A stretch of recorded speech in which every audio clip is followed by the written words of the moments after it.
Welcome to JRMSweeps. Today we're going to install this trailer light kit that I bought off of Amazon here for less than 30 bucks. I put the product link in the video description in case you guys are interested in this. It's a direct plug and play. First thing we're going to do is remove this tail lens on the driver's side.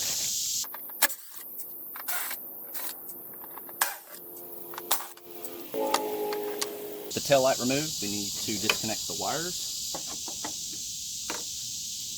Okay, before we connect the lights, what we're going to do is we're just going to take the harness and we're going to run it right through that opening down there on that foam pad and then up underneath the bumper. You can see we ran the harness down through that opening there. We're ready to connect the tail light back up. Connecting the harness is really easy to do. You just take your male to female connector here, and then you're going to take the male to female connector on the light.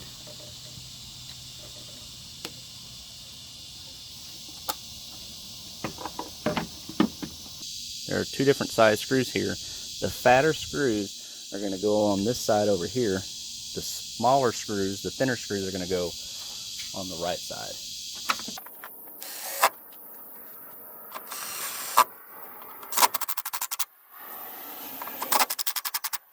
Depending on the bumper application you have, you may or may not need these retaining clips that come with it. And for ours, we're actually going to cut these off and just zip tie them up underneath our bumper. This is up underneath the bumper, underneath the driver's side tail light.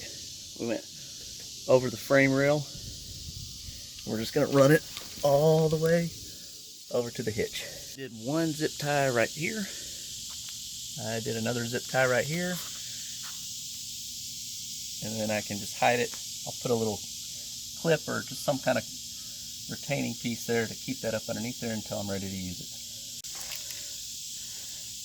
Thanks for watching.